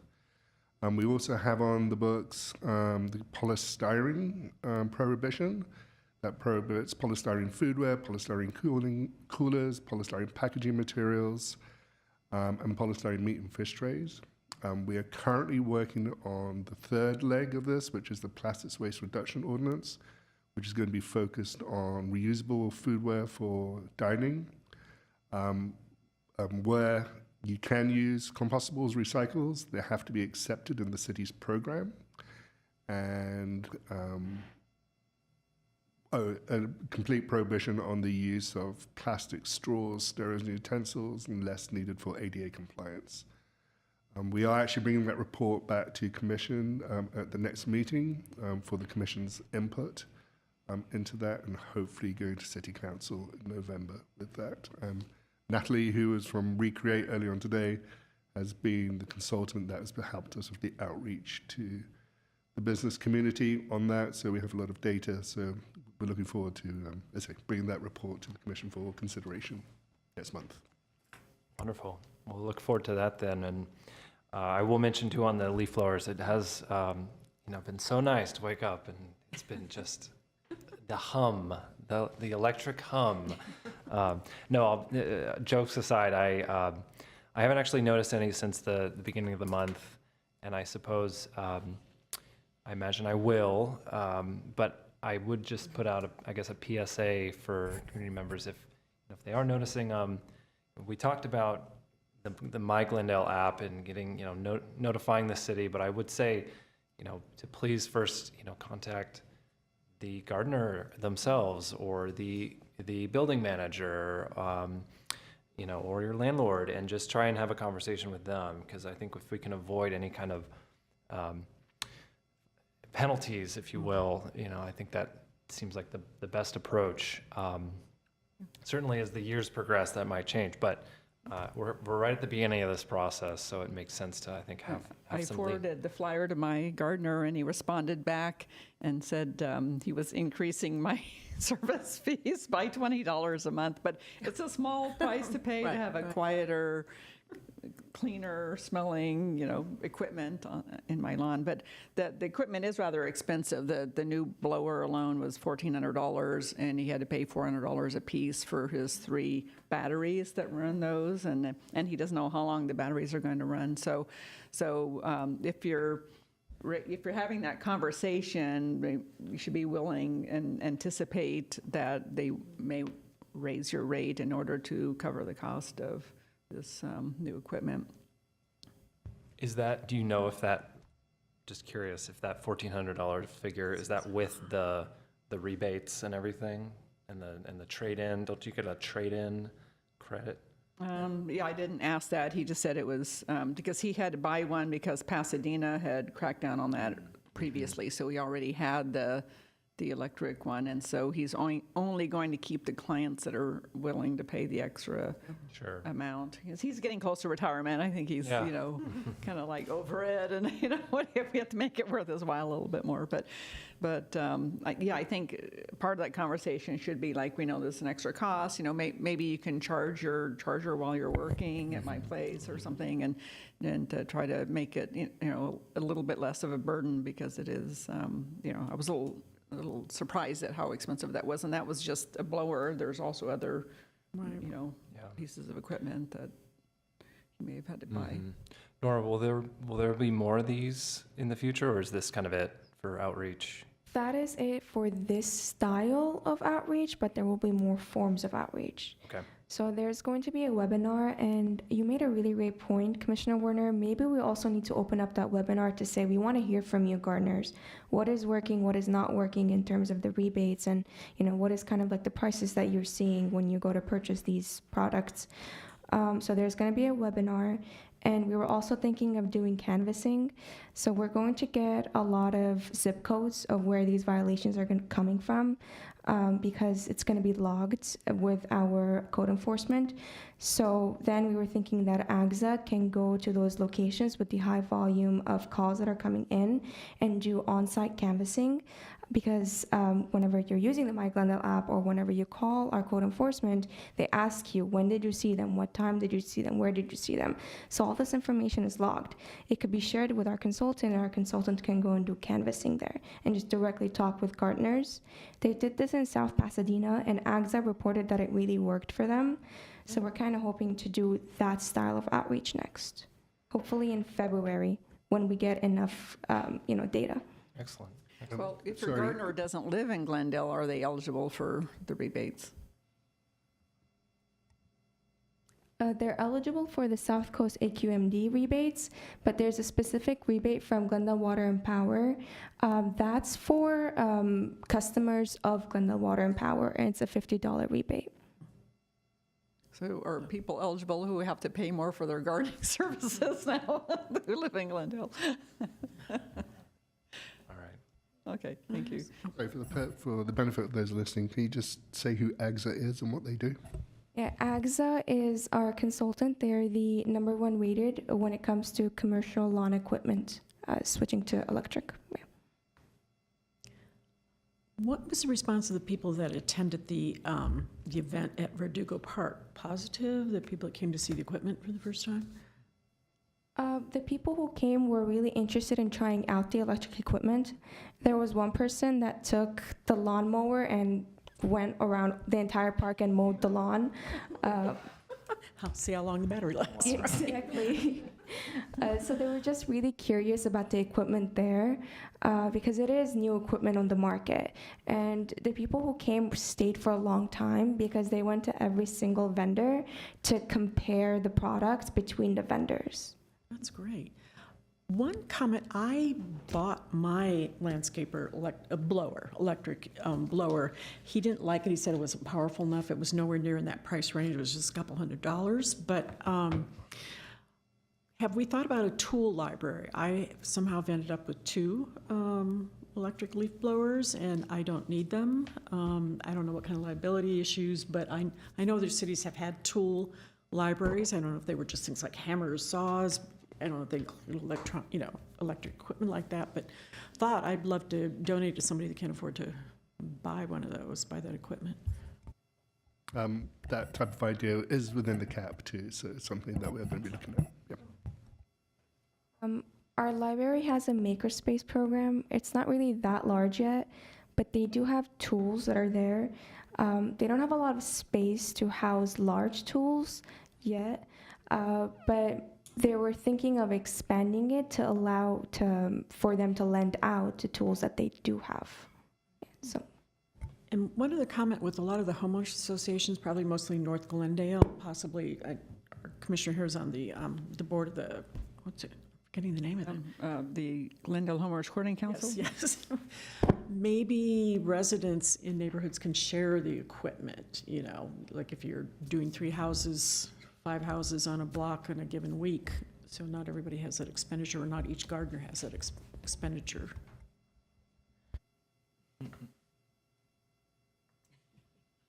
Excellent. All right. Well, thank you, Nora, for that update, and we will stay tuned for the silence, the eerie silence that is the electric leaf blowers. All right. With that, what do we have next? Next is item 8, adjournment. Move to adjourn. Second. Great. Thank you.